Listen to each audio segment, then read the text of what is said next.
sa'yo ni Maria? Um, Birthday mo. Kasi nandun siya sa dinner. ha? Ang gift sa'yo ni Maria, yung birthday dinner mo. She and her sister, kasi nandito yung sister niya, yung kapatid niya. They gave me, ang sabi nila, their favorite men's cologne. What's that? Forget the, forget the name. First time I've actually heard of it, so... So ginagamit mo siya ngayon. Ay, di pa. Anong gift mo ng birthday niya?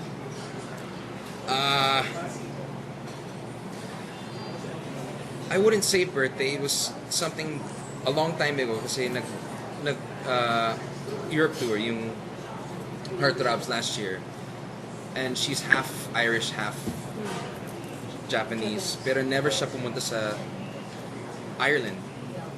And she's always wanted to. So, nung nandun ako, sabi niya, if I can buy like mga remembrances from Ireland. So, yun ang ginawa ko. That's what I gave her. But I wouldn't say it's a birthday gift. Okay, what's your year score between you and Mary? Friends lang talaga. Friends lang. No hope na talaga for it to turn into something. Hindi naman sa ganun, but, well, you know, since I've been here, I saw her on my birthday.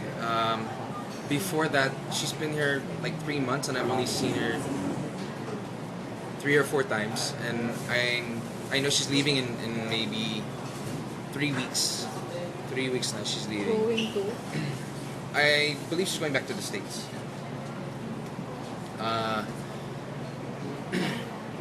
But yeah, we decided last year na friends lang, so that's just how it's been. And you know, we're enjoying the friendship. We still, you know, we don't get to talk all the time or anything, but we still, you know, get to talk. And I was glad that I got to see her on my birthday naman. Saan can you say na mas okay kayo ngayon na nag-decide yung friends lang kaysa before na you were pursuing?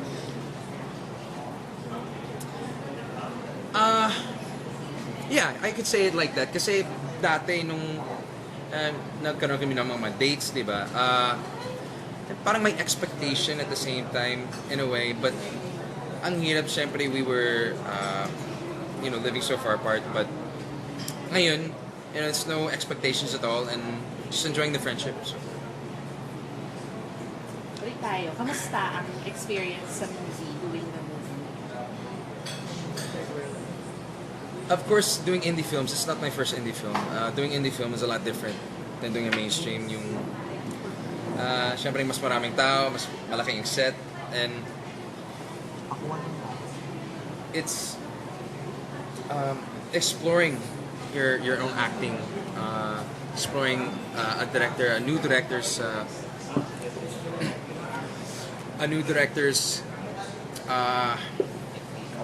I would say point of view. Also, what's the word I'm looking for? How they direct, I guess. I mean, you know, it's directing style. That's right, directing style. Very different. Hindi naman sa different. Yeah, it's different kasi lalo na it's its own story. So he knows exactly, you know, how he wants to tell the story. But also he's very open on me giving input on how to attack and everything. So it really helps me also in growing as an actor in the craft. So. Did you expect na manalo to take in the last Oriental? Yeah, I really thought I should not. Of course, I wasn't expecting. Of course, I was expecting.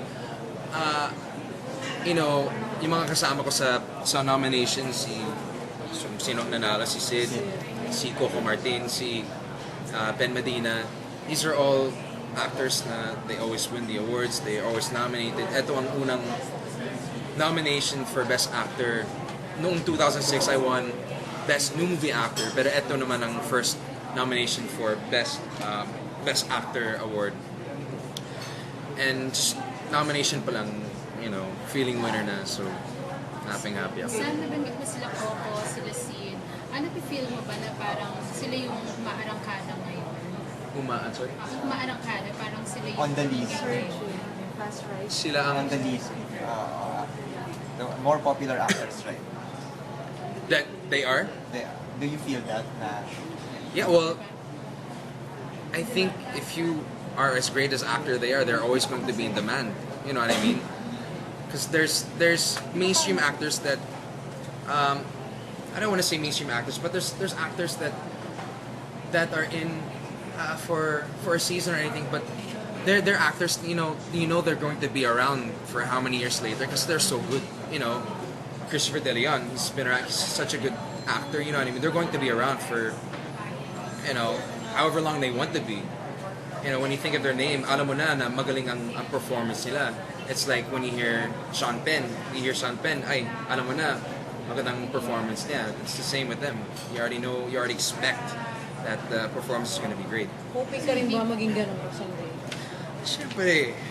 Siyempre naman po, nagbabakasakali ako.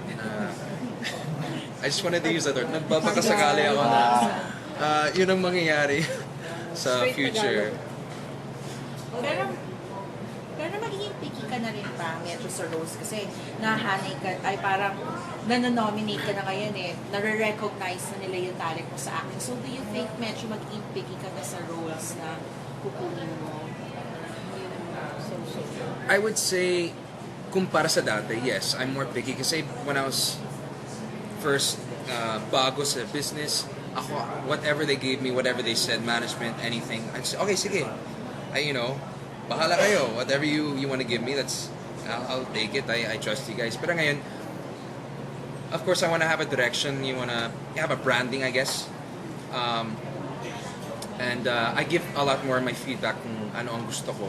But at the same time, I still leave it up to management, to the executives ng ABS-CBN to give me the roles that they believe that I'll excel or that they really believe that I can pull off. Ano ba yung mga roles pa na gusto mo? Dream role? I'm sorry? Ano yung dream role mo or role na gusto mong gawin? I think there's always a performance in every actor's career that really defines them. That really transforms them. Like if you look at Leonardo DiCaprio from Titanic, what was he looked at? Heartthrob. Or Heath Ledger, I want to use him as a great example. Heartthrob, A Knight's Tale, heartthrob talaga. But when he did Batman, the Dark Knight, he wasn't heartthrob anymore. I mean, did he look? Was he bulky? Did he look good? No, it was all about the acting, and he did an amazing job. That moved him from the heartthrob to really respected actor, and that's something that I love to have a role like that. And even with this, I think it helped me a lot in terms of my craft. Like that, I think I'd love to do a parang medyo balloon na role. You have to really research also.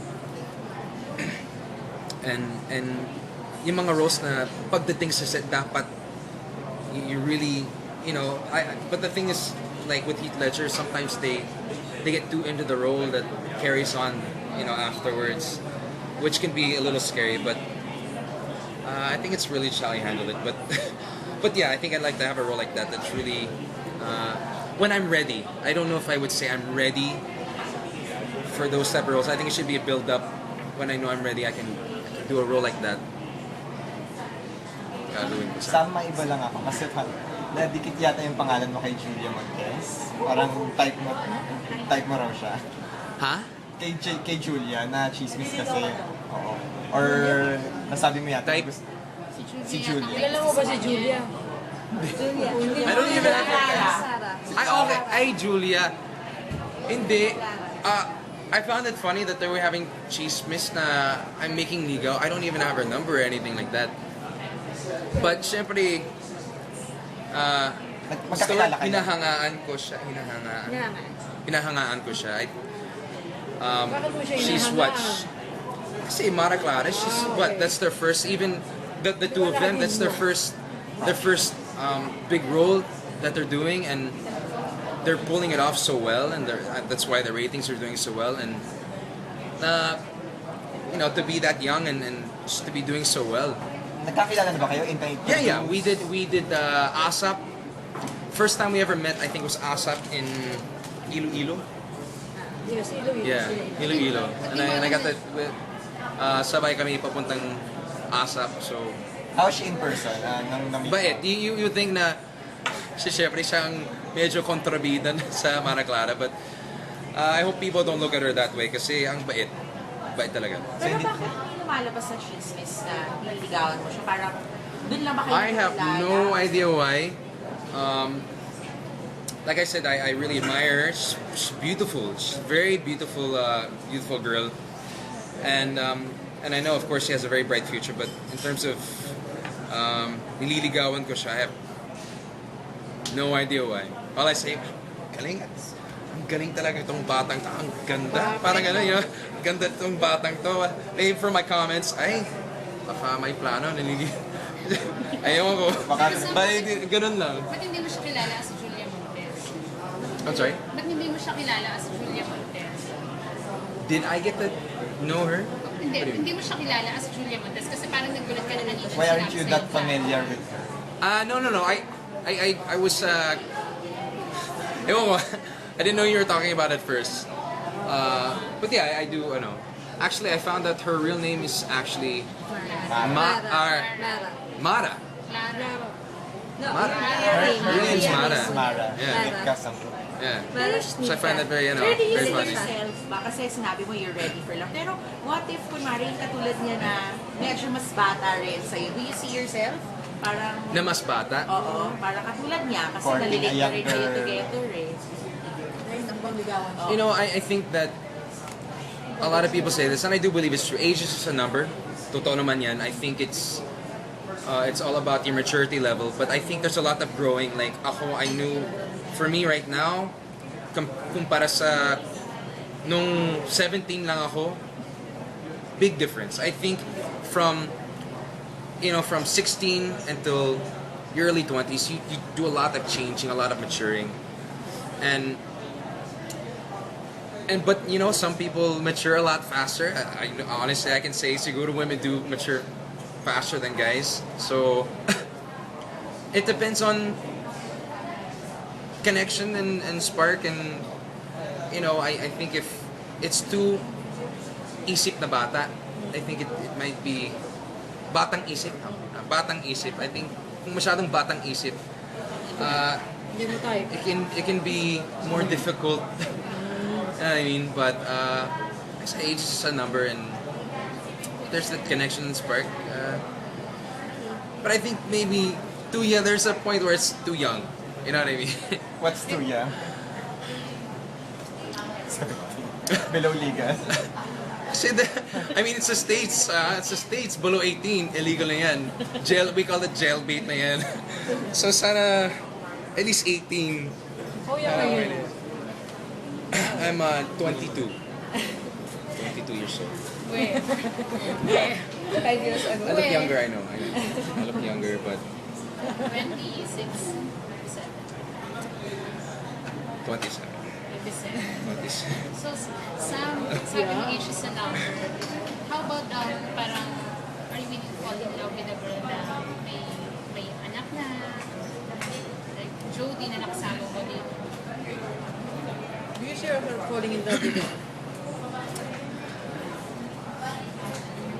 I think that's something that can be maybe harder for a lot of people.